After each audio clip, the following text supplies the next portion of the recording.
સારું મારું ભવિષ્ય થશે. છોકરીઓને મનમાં ડર છે કે મારું તો હું આગળ મારું જે પણ ઘર મારું મળશે, મારું જીવન હશે એ મારા એજ્યુકેશન, મારા સંસ્કાર ઉપર આધારિત હશે. છોકરાઓ એ ડરમાંથી મુક્ત થઈ ગયા છે. છોકરાઓને એવું છે કે ના, આપણું તો બધું થઈ જ જશે, હું તો કરી લઈશ.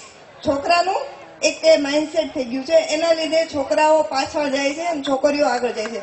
છોકરીઓને ખબર છે કે હું ગ્રેજ્યુએટ હશી, હું કોઈ જોબ કરતી હઈશ તો મને જોબ કરતો પાત્ર સામે મળશે. હવે જોઈએ છીએ આપણે બધા મેળાવડામાં કે ભાઈ જેટલી છોકરીઓ એ રીતનું એનું જે ક્વોલિફિકેશન હશે તો એ સામે એવું જ માંગશે.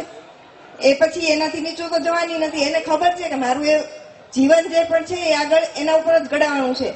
એટલે છોકરીઓ આગળ નીકળે છે અને છોકરાઓ છે એ થોડું માઇન્ડસેટ એનું બદલે કે મારે હવે નથી, આપણે કરીએ તો થઈ જશે. થઈ નથી જતું. કોઈ જગ્યાએ કઈ વસ્તુ થઈ નથી જતી.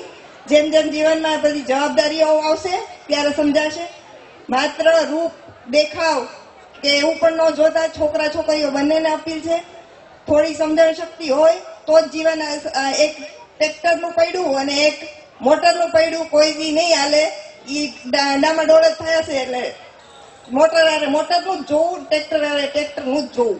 થોડુંક એડજસ્ટમેન્ટ કરજો બધા, થોડું ધ્યાન રાખજો તો તમારું જીવનમાં તમે આગળ વધવામાં ખૂબ સુખી થશો. અને બાકી બધી વસ્તુ છે ને જિંદગીની સુખ એવું છે કે તમારે આખી જિંદગી સાથે જીવવું છે. તમે 2-5 વર્ષ માટે નથી જીવવાના. તમે આખો એક નવી પેઢી લાવવાના છો. આખું જીવન તમારું 100 વર્ષનું તો આપણે 100 વર્ષ કહીએ પણ 100 વર્ષ જીવતા નથી. પણ જેટલા પણ વર્ષ સાથે જીવશો તમે જાગીને એ માણસ સાથે રહેવાના છો.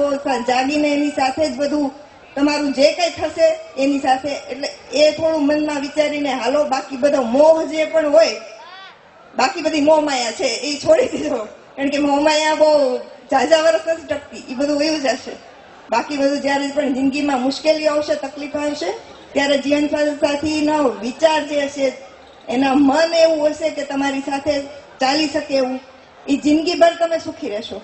એટલે થોડું એવું વિચારો. બધા બહેનો ભાઈઓ બધા બાંધછોડ થોડું ઘણું કરે. ખાસ બિલ્લો તમારી પહેચાન છે એ અત્યારે રાખજો સાથે. નમો બુદ્ધાય, જય ભીમ.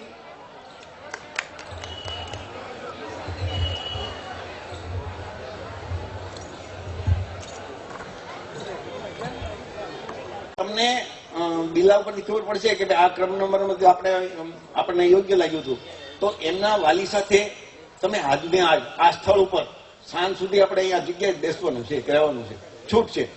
આરામથી જમી કાલે અને એ બધું કામ છે. 4-4:30 આપણે 4 વાગે ચા પણ બધા માટે ચાની વ્યવસ્થા પણ રાખી છે. એટલે ચાનું બંધાણ હોય તો એ પણ છૂટ કે ભાઈ ભાગવું નહીં.